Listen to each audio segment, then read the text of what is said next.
بسم اللہ الرحمن الرحیم۔ ہر میاں بیوی پر ایک وقت ایسا بھی آتا ہے کہ کچھ لوگ ان کے رشتے کو کمزور کرنے کی کوشش کرتے ہیں۔ جو اس مشکل وقت میں نکل گیا وہ سکھی، اور جو لوگوں کی باتوں میں آ گیا اس کا مقدر نہ ختم ہونے والا دکھ ہے۔ بیوی کی دو حرکتیں جو شوہر کو بہت پسند ہوتی ہیں۔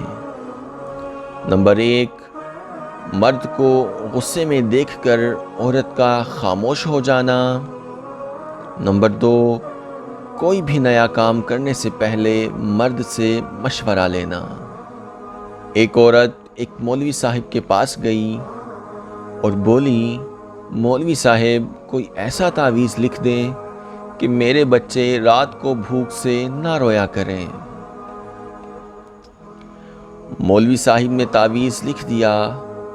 اگلے ہی روز کسی نے روپیوں سے بھرا تھیلا اس عورت کے گھر دے دیا۔ خاتون کے شوہر نے ایک دکان کرایہ پر لے لی۔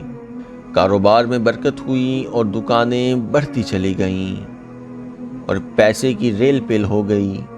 ایک دن خاتون کی نظر اس پرانے صندوق پر پڑی جس میں انہوں نے تعویذ کو محفوظ رکھا تھا۔ جانے مولوی صاحب نے تعویذ میں کیا لکھا تھا؟ تجسس میں آ کر اس عورت نے تعویذ کھول ڈالا۔ لکھا تھا، جب پیسے کی ریل پیل ہو جائے تو سارا پیسہ تجوری میں چھپانے کی بجائے کچھ ایسے گھروں میں ڈال دینا جہاں رات کو بچوں کے رونے کی آواز آتی ہو۔